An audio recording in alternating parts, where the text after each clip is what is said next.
हताई भैया हरिओम स्टूडियो के माध्यम से आज हमने कोरोना महामारी के भगावे के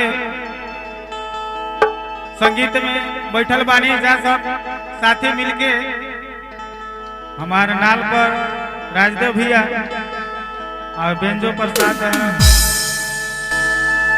दिनेश दीवाना जी और पेट पर हमारे बड़े भाई हीरालाल और रिकॉर्डिंग करता रहे हमारे हरिओम भैया। तो आई आज कार्यक्रम के सर्वप्रथम श्री गणेश स्टार्ट कर रहा बानी।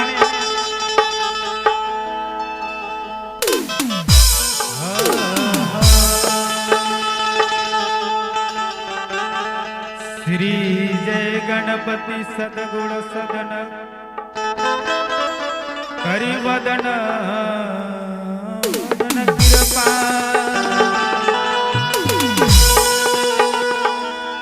विघ्न हरण मंगल करण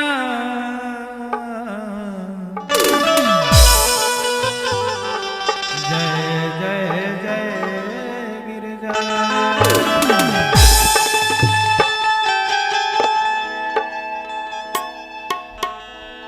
चरण में शीश हम झुकाए हे गणपति सुमिरन में आए।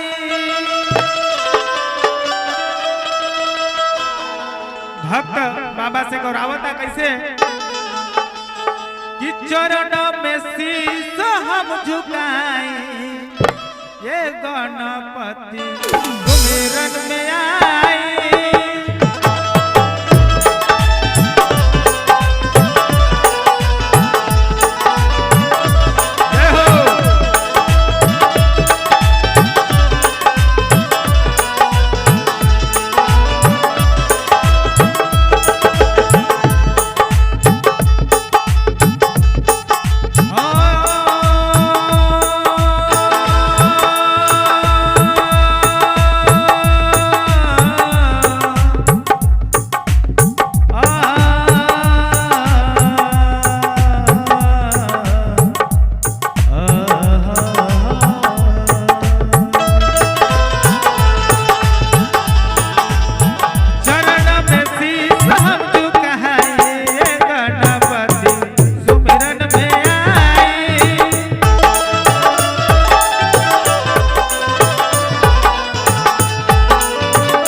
पहले राव ही पूजा होखेला। ऐसे भक्त कहता हथिया के सोढ़ा पौल मनुष्य के तनवा सब देवता से पहले होखेला पूजनवा।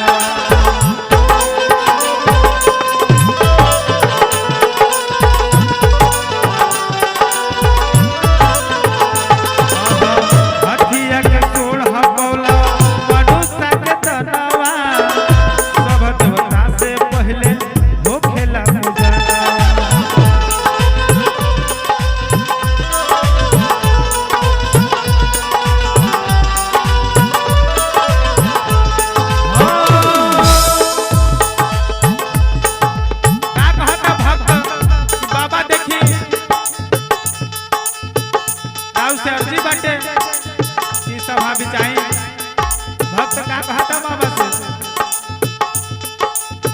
सब हवा में